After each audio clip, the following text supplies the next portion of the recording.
What's up, guys? Corey Evan here from the SHR Weekender. Hey, next week on the Weekender is the Classifieds. And since it's the month of May, teenagers are going to be looking for jobs, so let's help them out with a few funny ones. If you spot a funny one ad, hit print screen, Command Shift 4, or take a picture of it and post it on Facebook.com/SHR Weekender. I'll see you next week. Conservative media done right. You're listening to the SHR Media Network. I'm Corey Evan, coming up in the Weekender. The immigration situation that's gripping EU nations is this week's top story sensation. A transgender teen takes the cake in our continuing battle against global socialism. A failed Texas robber forgets to hide his face and makes his way into crime in Pinheads. An old MTV favorite is set to make a comeback in our game show News Minute. And I have some food for thought in today's Wheel of Misfortune. Grab your umbrellas and try to stay dry. The Weekender starts now. Making sense of the week's news and the most of your weekend. From Southern California, this is the SHR Weekender with Corey Evan. Yes, the weather's been a little bit patchy this week here in Southern California, but you know what they say, April showers bring May flowers. That's the only way we'll get any with the drought around here. Never mind, I thank you for tuning in to this week's SHR Weekender. Let's get started with one out of the EU. From the BBC, the EU has set out a package of measures to try to ease the migrant boat crisis in the Mediterranean. Its Triton patrolling service will be strengthened and a military mandate sought to destroy people smugglers' boats. An emergency summit of EU leaders was held on Thursday. Meanwhile, Italian police arrested 2 survivors from a sinking off Libya on suspicion of people trafficking. A Coast Guard vessel carrying survivors arrived in Sicily late this past Monday. It's believed the 2 were the captain and a crew member from the boat that foundered on Sunday, Italian media reported. The boat docked at Catania, bringing a group who had originally been taken to Malta after being rescued. The EU's foreign policy chief, Federica Mogherini, said the 10-point package set out at talks in Luxembourg was a strong reaction from the EU to the tragedies and shows a new sense of urgency and political will. The measures include an increase in the financial resources of Frontex, which runs the EU's Mediterranean rescue service Triton, and an extension of Triton's operational area. The EU had been criticized over the scope of Triton, which replaced the larger Italian operation Mare Nostrum at the end of last year. The civilian and military operation to destroy the people smugglers' boats would need a mandate signed off by the European Council. Other points include joint processing of asylum applications within 2 months of their being lodged, fingerprinting and recording of all migrants, an EU pilot project on migrant resettlement, which would be voluntary, offer of return travel packages, and immigration liaison officers in key countries. Ms. Mogherini stressed the need for action on Libya, where there was no state entity to control borders. Some EU ministers have argued that patrols have to be expanded again. Others suggest that camps could be set up in North Africa to allow migrants to apply for asylum before they have to cross the Mediterranean. Stay with us here at SHR Media. We will keep you up to date on the migrant situation in the EU and bring you the latest updates as they become available. Greece's cash-strapped government has ordered reserves from state agencies to be placed in a basket account to help that country meet obligations, officials said Monday, as bond market traders fretted over the risk of default. This according to the AP. Following an emergency decree which has been sent to Parliament for ratification, the funds from anything from hospitals to local government will be moved to an account at the Bank of Greece to be made available for short-term loans to the state. Ugh. The move is the latest sign that Athens' coffers are running dry in the wake of the new left-wing government's dispute with creditors over an economic reform program deemed necessary to get remaining bailout funds paid. The dispute has held up the payment of $7.7 billion from Greece's international bailout, money it will most likely need to pay loans due over the coming few weeks. Greece's lenders from the 19-country Eurozone and International Monetary Fund are demanding reforms that include sweeping changes to pensions and labor rules. For Greece's Syriza government, many of the demands are considered counter to its electoral mandate. Syriza was elected on a promise to bring an end to stifling austerity that many in the country blame for the severe economic hardship of the past few years. Greek Energy Minister Panagiotis Lafasanis said in a weekend interview that lenders were seeking submission and surrender from Greece and not a fair compromise. The impasse between Athens and creditors has ratcheted up fears that Greece will run out of money soon and leave the euro currency. That's evident in the bond markets, where Greek borrowing costs, a gauge of default risk, spiked higher once again on Monday, with the rate on 3-year bonds touching, get this, 28%. Beer. Yeah, that's not a comfortable thing for investors in the EU right now. Anything that comes out of Greece, you're going to want to dump extra feta on it just to swallow it. Back home in the US, from the Gloucestershire Times, first the jury was shown large, vibrant pictures of the 4 people killed in the Boston Marathon bombing and its aftermath. Then prosecutors pulled out the photo they saved for last, Dzhokhar Tsarnaev giving his middle finger to the security camera in his jail cell. The penalty phase in the Boston Marathon bombers trial opened in dramatic fashion Tuesday, with prosecutors portraying Tsarnaev as a cold-blooded killer and America's worst nightmare. The government then began trying to drive home the horror of the attack by calling to the stand witnesses who lost legs or loved ones in the April 15, 2013 bombing. Several jurors shed tears as the father of Crystal Campbell, a 29-year-old restaurant manager killed in the bombing, described how he called his daughter Princess. He wiped away tears with a handkerchief, his voice going hoarse as he described how she wasn't really a girly girl and preferred baseball over other activities. Campbell described a heartbreaking mix-up that led his family to believe that Crystal had survived the bombing and was undergoing surgery. One of the doctors asked Campbell to take a walk with him to go see Crystal in her room. That's when he realized it wasn't Crystal, and he passed out on the floor, he said. Quote, I couldn't remember anything after that until I woke up about 5 minutes later, and I realized that Crystal was gone, and they made a mistake. Earlier Tuesday, prosecutors showed the jury a photo of a wounded Crystal writhing in agony on the ground, her mouth agape. Jillian Rennie told the jury she was a high school senior when she went to watch her sister run her first marathon. She said the first blast knocked her to the ground, and when she looked down, she could see her legs were covered in blood and a bone that had snapped in half was sticking out. Slouching in his seat at the defense table as usual, Tsarnaev stared straight ahead and showed no reaction during the proceedings. He didn't appear to look at any of the witnesses. Tsarnaev was convicted earlier this month of all 30 counts against him during the trial's guilt or innocence phase. His lawyers didn't give an opening statement Tuesday, but will do so once the prosecution has made its case. The 12-member jury must be unanimous for Tsarnaev to receive a death sentence. Otherwise, he will automatically get life behind bars. Next up from the Washington Times, an Air Force veteran who resigned in 2008 after posing nude for Playboy magazine was briefly detained and banned from Valdosta State University in Georgia last week after she took an American flag from a group of protesters who were using it as a floor mat. Michelle Manhart said she was not planning to take the flag from the protesters, but wanted to take some sort of action after learning about the group's recent campus demonstrations, this according to the Valdosta Daily Times. Ms. Manhart said she was detained by VSU police officers who then returned the flag to the demonstrators. She admitted to the Daily Times that she resisted arrest after seeing the flag being returned. The group, who declined to identify themselves to reporters, elected not to press charges against Ms. Manhart, but campus police issued her a criminal trespass warning, which bans her from any university activity, the Daily Times reported. In a statement posted on the college's website, VSU President William J. McKinney said the American flag, quote, represents everything that is best about our country, but said that demonstrators had a right to protest. While I do not condone her behavior for posing nude for Playboy, I do hand it to her for at least trying to stand up for Old Glory. That much I will say about this case. Comcast has scrapped plans to merge with Time Warner Cable in the $45.2 billion deal that would have combined the country's 2 largest cable and broadband providers, the company said Friday. The move comes 2 days after the FCC said it planned to oppose the deal, joining lawyers from the Justice Department who felt it would not help consumers. The FCC said it would issue a hearing designation order that would prolong the deal, making it more difficult and expensive for Comcast. On Friday, FCC Chairman Tom Wheeler said the merger posed unacceptable risk to competition and innovation. Quote, today we move on, Comcast Chairman and CEO Brian L. Roberts said in the statement. Of course, we would have liked to bring out great products to new cities, but we structured this deal so that if the government didn't agree, we could walk away, unquote. In a separate statement, Time Warner CEO Robert D. Marcus called his company a one-of-a-kind asset. But the Comcast-Time Warner Cable merger faced vehement opposition from many who claim such a deal would stifle competition by creating a monopolistic beast. Yes, it would, folks. As it is, Americans have limited options compared to other developed countries for buying cable or internet, they say.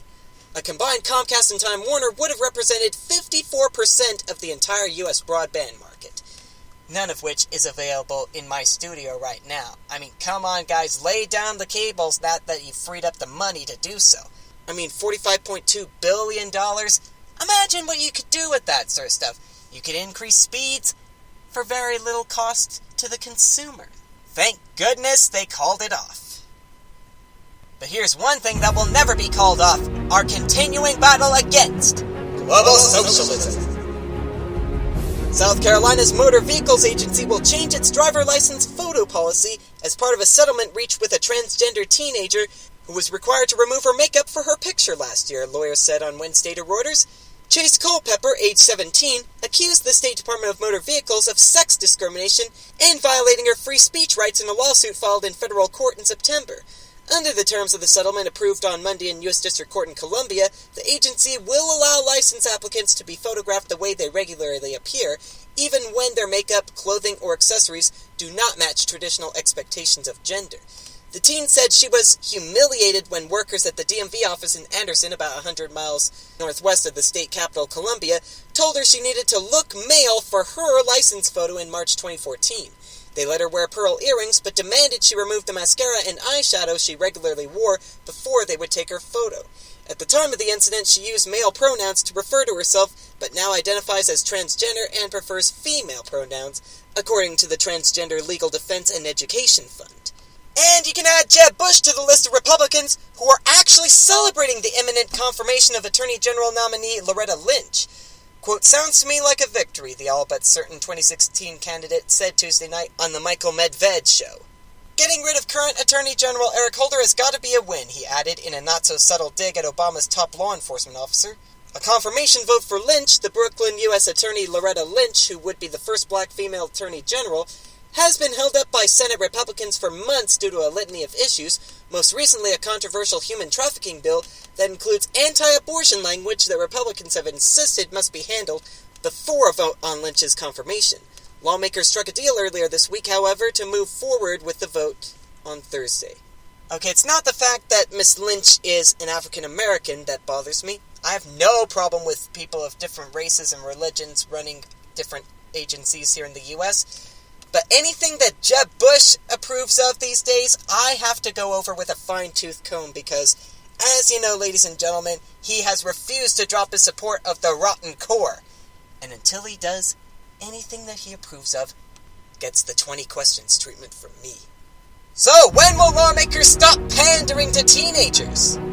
When will the people of the U.S. finally wake up to the fact that Jeb Bush is, as his name suggests, just another Bush? And what's that awful stench of automatic transmission oh yeah, that's right, that's Obama's global warming plane spreading blue smoke over the skies.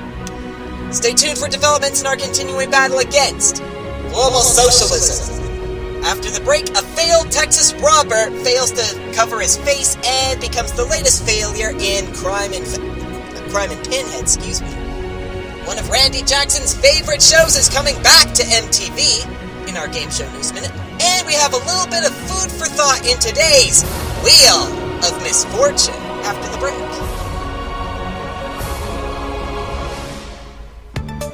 I'm Jason Miller from the Evan Miller Report. Each weeknight, I take you around the world with the latest in world news and politics, not the least of which what's going on in good old Washington, D.C. In short, I'm telling you what the government doesn't want me to. Join me, Corey Evan, and Jason Miller for the Evan Miller Report, weeknights at 8 Eastern, 5 Pacific on SHRmedia.com. Also on the iHeartRadio app.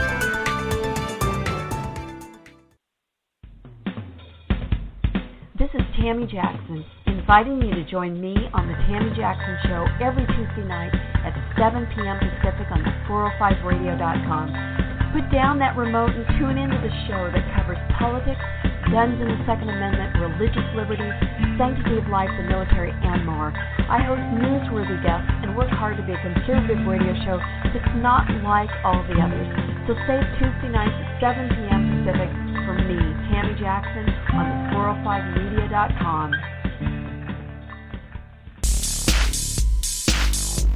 Once again, here's Corey Evan with the SHR Weekender on SHRmedia.com. I thank you as always, Sackhead Sean from the Sackheads Radio Show every Wednesday night at 11 Eastern, 8 Pacific, right here on SHRmedia.com.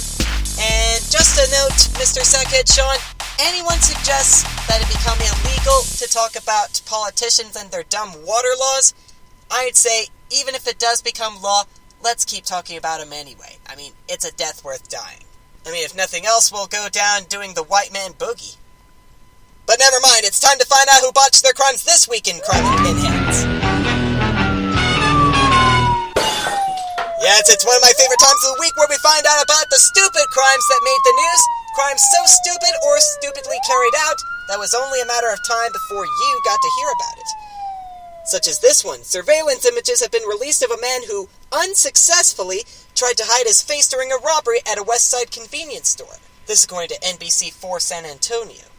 San Antonio PD investigators say the man walked into a Valero corner store in the 700 block of North Zarzamora Street on Wednesday, April 1st.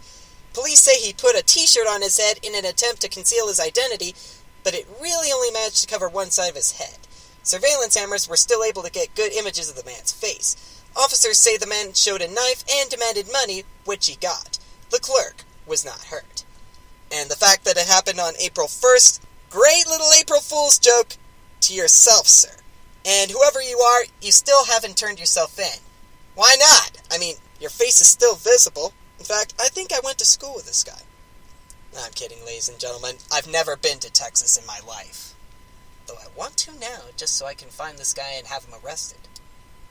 Don't you just hate it when you try to carve something into your head while looking in a mirror, but you forget it actually shows everything in reverse, so you end up with a proper bodged skin job? What, you mean it's never happened to you, Sackhead Sean? Yeah. Well, never mind. You'll love this. It did happen to one guy, a convicted murderer to be precise, who attempted to get all dark and evil by carving the devil's digit 666 into his head, but the numbers ended up looking like a bunch of upside-down nines. Rookie error. Nico Jenkins, whose face is his favorite canvas for the freaky inkings he deems art, is awaiting sentencing in Nebraska for the murder of 4 black people in 2013. His death penalty hearing was delayed last year after a self-mutilation incident, and Jenkins has only been recently declared competent to stand before a 3-judge trial in July. But after this disaster, his hearing could be delayed for a second time, and many are speculating that was all part of his plan. Jenkins told a Douglas County judge during a recent telephone hearing that he self-mutilated by trying to carve 666 into his forehead. That was when he told court officials that he made a wrong move by getting them backwards because of that darn mirror. It's believed prosecutors are torn as to whether or not the convict, who claims that he hears voices and acts under voice commands of serpent god, is a genuine schizophrenic, or if he's faking it. And finally, out of Riverdale, New Jersey, Jorge Ramirez Sierra had been arrested in March for possession of drugs. The night before he was to appear, Ramirez Sierra had confided to his friend that he did not have a way of making it to his court hearing in nearby Paterson, New Jersey. When his friend woke up the next morning, he realized his 2011 Ford Fusion was missing. The friend reported the theft to the police, and while the police were at the residence taking a statement, Ramirez Sierra called his friend to tell him he had, in fact, taken his car. He was taken into custody upon his arrival. To compound matters, he had heroin and drug paraphernalia in the vehicle. This stupid criminal was driving with an open alcoholic container. Last but certainly not least, he was driving with a suspended license. In what may be the biggest understatement of a lifetime, his friend summed up what most people were thinking about Ramirez Sierra. Quote, he's a real piece of work, this guy. Indeed he is. Dumb criminals beware. Just like Mr. Ramirez Sierra, I'm watching you. I'll see you next week in Crime and Pinheads. And now, ladies and gentlemen, it's time to take a spin on the... Wheel of Misfortune! Ah, yes, the infamous wheel where we take public figures for a spin, but this month, I'm doing a little something different. This time around, the category is food and drink. Right, let's get right to it. Let's spin the wheel, and this first time around, it's going to land on Jimbo's Deli. Sometimes a business owner voices a controversial opinion and donations flood in from across the country in support. Other times, the donations just don't come. Jim Bogus sparked some controversy when he posted a White History Month sign in the window of his Flemington, New Jersey Jimbo's Deli last month. At least one neighbor was outraged that the sign seemed to mock the February observance of Black History Month. The neighbor said the sign originally featured a KKK-esque cross, though the men have since made peace with Bogus apologizing. A month later, Bogus' Deli is going under. In a plea for donations on GoFundMe, Bogus said he initially received support for his White History Month sign, but things took a turn. Critics immediately pounced, questioning whether the sign was really to blame, prompting Bogus to post an update. Quote, "Yes, you guys are right. The store wasn't doing good before the sign was posted," he wrote, "but it was doing good enough to keep the store open." He said after the sign was posted, business dried up. The deli has mostly terrible reviews on Yelp. As of last week, the crowdfunding campaign had raised a paltry $290. That won't even pay the electric bill, I'm afraid. And that'll barely pay for rent on 2 square feet of commercial real estate in the pricey town of Flemington either. Because while some folks will say that this was just racist of him to do, at the same time, you gotta understand where Mr. Bogus is coming from on this. Because you can't celebrate one person's life without celebrating another. You just can't. Right, let's go back to the wheel, and this time around it's going to land on Trader Joe's. KM Foods is recalling nearly 30 tons of fully cooked chicken sausage products that were sold at Trader Joe's and other retailers because they may be contaminated with pieces of plastic. This according to the U.S. Department of Agriculture's Food Safety and Inspection Service on Monday. The chicken sausage products were produced on various dates in March 2015. The following products are subject to recall. 12-ounce packs of Trader Joe's brand sweet apple chicken sausage with the case code 9605 and used by freeze-by dates of April 22nd, April 25th, and April 29th. And it also includes 8-ounce packages of Alfresco brand apple maple fully cooked breakfast chicken sausage with the case code 9709 and used by freeze-by dates of June 13th, and June 20th. The recalled products bear the establishment number P7839 inside the USDA mark of inspection. They were shipped to retail locations nationwide. The problem was discovered after the Chelsea, Mass-based company received complaints from 2 consumers who found small pieces of plastic in the product. Neither KM Foods nor the Food Safety and Inspection Service has received reports of any injuries associated with the consumption of products. The agency is classifying this as a Class 2 recall, meaning there is a remote possibility of adverse health consequences from eating it. AKA, you might choke on it. I mean, plastic, it gets wrapped in your throat. That is not good, ladies and gentlemen. And as we go back to the wheel, we will find that you certainly won't want to land on this ice cream until after the recalls are done. Bluebell ice cream, to be exact. After a listeria outbreak that shut down Bluebell ice cream operations and left 3 consumers dead, the company has announced a reboot. Starting April 27th, Bluebell will embark on an intensive cleaning program, the company said, and retrain employees at all 4 of its ice cream plants for the next week or so. The reboot will involve enhancing existing preventive measures, teaching hundreds of plant employees new cleaning techniques, and making design changes to equipment. All ice cream made during that time will not be for sale to customers. The 108-year-old ice cream company expanded its earlier recalls this week to include all Bluebell products. U.S. Centers for Disease Control and Prevention also announced this week that listeria cases tied to Bluebell ice cream had an illness onset date dating back as far as January 2010, after retrospectively reviewing old cases for the DNA fingerprints. The CDC has confirmed 10 listeria cases tied to Bluebell in 4 states. 3 of these patients died, according to the CDC. Although most people who are exposed to listeria don't become sick, it can be a very serious illness, said ABC News Chief Health and Medical Editor Dr. Richard Besser. It kills about 260 people a year, according to the CDC. And although there is a zero-tolerance policy at the U.S. FDA when it comes to listeria, food safety expert Sandra Eskin told ABC News that companies aren't required to test for it, at least not until the Food Safety Modernization Act is implemented later this year.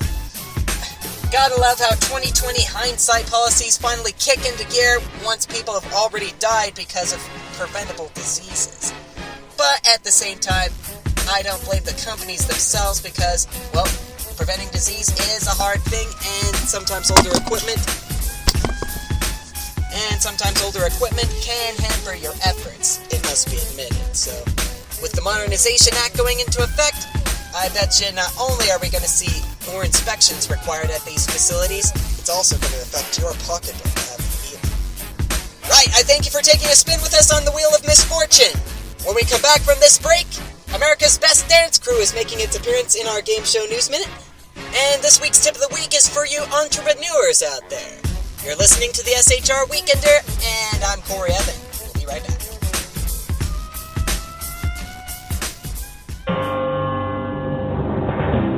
Hello, I'm Paul, a student at Hillsdale College. Here is my professor, Dr. Larry Arnn, on the separation of church and state.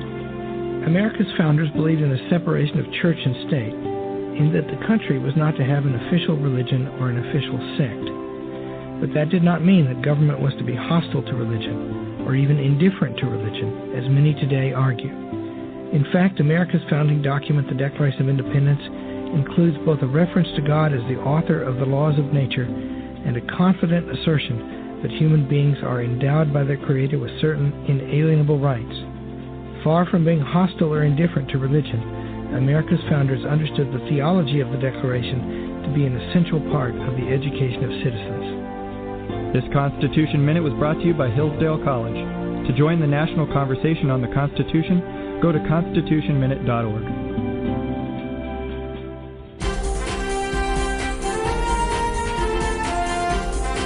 Corey Evan, the Game Show Geek. It is Saturday, April 25th, 2015. Here's your Game Show News Minute.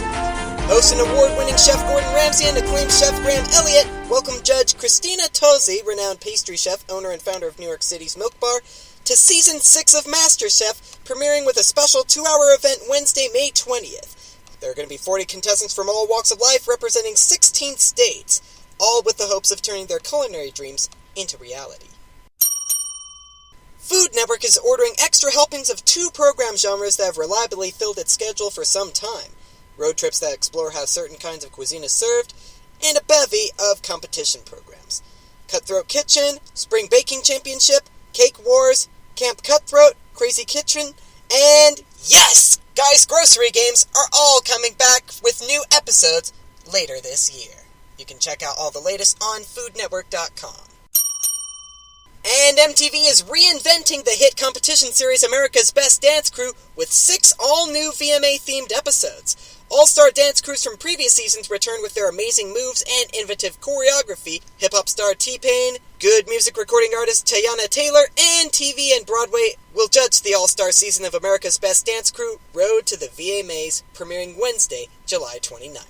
Randy Jackson could not be prouder for that to come back, I imagine. And that is your Game Show News Minute for this week. Hope you have a great day.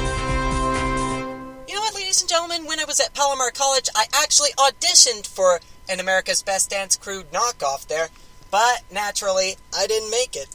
But that's okay, because I'm hosting this awesome little radio show for you folks at home. And thankfully, you don't have to see me do any white boy boogie. But I digress. At any rate, this week's tip of the week is for those of you who are trying to sell stuff, aka the entrepreneurs, or what's left of you. This one comes to us from entrepreneur.com by Mark Stevens. Thank you, Mr. Stevens, for this one. And there's actually several little tips in here that you should at least consider. First one is, drop the word recession from your lexicon and replace it with opportunity. You gotta find out what the opportunities are and make that your market. You gotta do your homework, ladies and gentlemen. You've got a computer, obviously. You're listening to this on shrmedia.com. We're a bitcaster, so naturally you can open up another tab and do your homework there. And once you do start doing your homework, experiment with sales and marketing initiatives that you've never tried, or at least avoided. And today, with impulse sales on the decline, selling by advising and informing can deliver a strong advantage. You gotta make people think about the reasons to buy these days. And remember that buying is linked to key human needs and emotions that prevail regardless of economic conditions. Because there's always going to be a drive for success, wealth, beauty, security, entertainment, peace of mind, and love. If you can appeal to at least one of those, then you'll probably be able to increase your sales.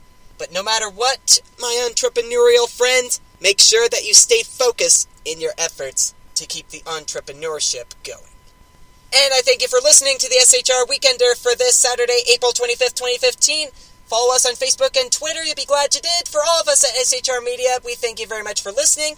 Make it a great weekend, or not. The choice is yours. Corey will be back next weekend on the SHR Weekender. For more information on today's program, go to shrmedia.com. Thank you for listening.